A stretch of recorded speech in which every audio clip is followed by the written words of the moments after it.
આપણે ધોરણ 8 એમાં જે આપણને મોટા પ્રશ્ન લખવામાં મુશ્કેલી પડે છે તો એના માટે આપણે એક ગેમ છે એ રમીએ છીએ, બરાબર છે. 2-3 વાક્યના પ્રશ્ન, ટૂંક નોંધ કે સવિસ્તાર જવાબ આપો એમાં આપણને જવાબ લખવામાં તકલીફ પડે છે. તો આપણે હું તો બોલીશ નામની એક રમત રમવાની છે, જેમાંથી તમારે ફક્ત આમાંથી એક શબ્દ છે એ પસંદ કરવાનો છે અને એ જ શબ્દનું ખાલી એક વાક્ય તમારા મગજમાં જે આવે એ બોલવાનું છે, બરાબર છે. જો તમારે બીજો શબ્દ પસંદ કરવો હોય તો બીજો શબ્દ પસંદ કરી અને એનું એક વાક્ય બોલવાનું છે, જેનાથી આપણને મોટા પ્રશ્નો છે એ સરળતાથી લખી શકાય છે, બરાબર. તો ચાલો શરૂ કરી છીએ આપણે, બરાબર. હું તો બોલીશ શૈક્ષણિક રમત. ચાલો તારો શબ્દ બોલ. મારો શબ્દ છે દીવાની સત્તા. દીવાની સત્તા એ મહેસૂલ ઉઘરાવવાની સત્તા છે. Very good. આ બાજુથી ચાલો. ભારત આવવાનો જન્મ ઈસવીસન 1458 વાસ્કો દ ગામાએ જોયો. સરસ, પરફેક્ટ વાક્ય. ચાલો. નમસ્તે. મારો શબ્દ ચમક ધોરણ. ભારતની ગરિમા ગેટ ગતિ. ભારત એટલે સુતરાઉ કાગળ પર ખૂબ ચમકતો હતો. સરસ, વેરી ગુડ, પરફેક્ટ વાક્ય. મારો શબ્દ ચૂનાનો પુત્ર. ચૂનાનો પુત્ર અધોકે મેઘાનિક છે. સરસ, સાચો શબ્દ. મારો શબ્દ ધાતુમય છે. લોખંડ એ ધાતુમય ખનિજ છે. સરસ, પોઝ કર. મારો શબ્દ કોલસો છે. કોલસો અધાતુમય ખનિજ છે. સરસ, ચાલો. મારો શબ્દ છે 166 બેઠકો. બંધારણ બનાવવામાં 166 બેઠકો મેળવવામાં સરસ. શબ્દ જ અહીંથી લેવાનો, વાક્ય સવડું થઈને બોલવાનું. ચાલો. મારો શબ્દ છે સોનું. સોનું ધાતુમય ખનિજ છે. સરસ, ચાલો. મારો શબ્દ છે તાંબુ. તાંબુ ધાતુમય નદર. ઉભો રહે. વ્યવસ્થિત વાક્ય બોલ. આવું છે, નજીક આવી છે પેલા ટીવી. હા. મારો શબ્દ તાંબુ છે. તાંબુ ધાતુમય ખનિજ છે. સરસ. મારો શબ્દ ખનિજ છે અધાતુમય ખનિજ છે. વીર. વાક્ય આવે ખનિજ તેલ અધાતુમય ખનિજ છે. બોલ. ધાતુમય ખનિજ છે અધાતુમય. મારો શબ્દ છે બંગાળ, બિહાર અને ઓડિશા. નક્સલના યુદ્ધ પછી બંગાળ, બિહાર અને ઓડિશા અંગ્રેજોના નામે છે ગયું. સરસ, વેરી ગુડ. મારો શબ્દ છે 2 વર્ષ 11 મહિના 18 દિવસ. બંધારણ ઘડવા માટે 2 વર્ષ 11 મહિના 18 દિવસ લાગ્યા હતા. Very good. સરસ. મારો અક્ષર છે અંગ્રેજોનો જીત. નક્સલના યુદ્ધમાં અંગ્રેજોનો જીત થયો હતો. ઉભો રહે. મારો શબ્દ અક્ષર નથી લેવાનો. બોલો. મારો શબ્દ અંગ્રેજોનો જીત છે. નક્સલના યુદ્ધમાં અંગ્રેજોનો જીત થયો હતો. સરસ. મારો શબ્દ છે 22 ઓક્ટોબર 1764. બક્સરનું યુદ્ધ 22 ઓક્ટોબર 1764 માં થયું હતું. સરસ, વેરી ગુડ. ચાલો, પોઝ.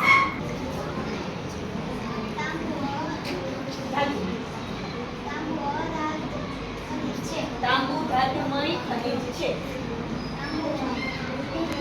ધાતુમય. સરસ. આવો. સોનું ધાતુમય ખનિજ છે. સરસ, ચાલો. તારો શબ્દ.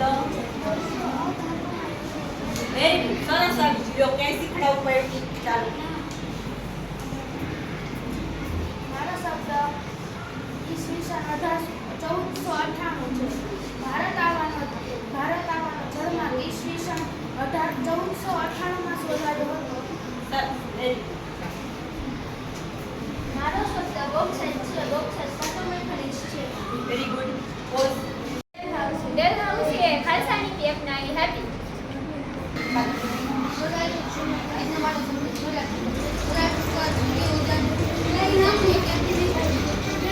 મોટેથી બોલજો. પાછળ અવાજ ન કરો. નમસ્તે. મારો શબ્દ ખાલસા નીતિ એ ડેલહાઉસે ખાલસા નીતિ અમલમાં મૂકી હતી. મારો શબ્દ અકુટ સ્વર છે. સૌર ઊર્જા સૌથી અકુટ સ્ત્રોત છે. મારો શબ્દ છે પ્રચાર પ્રસાર. ભારતીય સંવિધાનનો હક પ્રચાર પ્રસાર છે. પ્રચાર પ્રસાર કરવાની છૂટ આપે છે. મારો શબ્દ છે વિદ્યુત ઉર્જા. વિદ્યુત ઉર્જા સોલર પેનલથી વિદ્યુત મેળવી શકાય. પોઝ કરી દે. મારો શબ્દ છે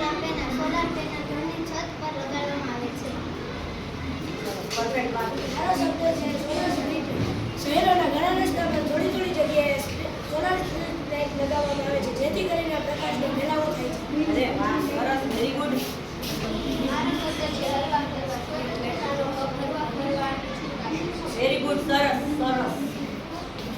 મારો શબ્દ છે સૌર ઊર્જા. સૌર ઊર્જા એ અખંડ સ્ત્રોત છે. મારો શબ્દ છે સોલાર પેનલ. સોલાર ઉપર એ સૌર ઊર્જાનું ઉદાહરણ છે. આપ ટુ એક મારો શબ્દ સમાનતાનો અર્થ છે તેમજ સમાનતાનો અવકાશ. દૂર કરવા માટે જવાનું છે. નમસ્તે, મારો શબ્દ છે સ્વતંત્રતા. બંધારણનો બીજો સ્વતંત્રતા કહેવાય છે. સરસ, સ્વતંત્રતાનો. Post project. મારો શબ્દ છે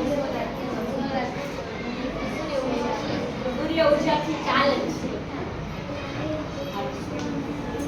મારો શબ્દ છે સૌર ઊર્જા. સૌર ઊર્જા એ અખંડ સ્ત્રોત છે. મારો શબ્દ છે સોલાર અરે વાહ, વેરી ગુડ. આને કહેવાય ડોક્ટર બાબા સાહેબ આંબેડકરે બંધારણીય ઇલાજોના હકને બંધારણનો આત્મા કહ્યો છે. બહુ મોટો છે, આવશે નહીં થાય તો આ કરવાનું, બરાબર?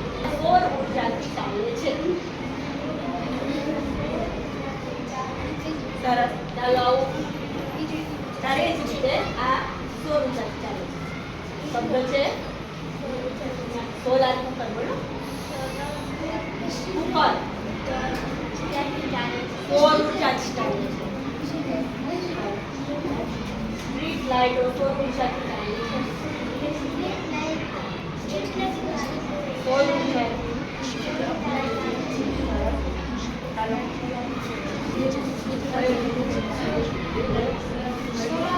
સોલાર પેનલથી વીજળીની બચત થાય છે. ત્યાં બોલે નહીં કોઈ.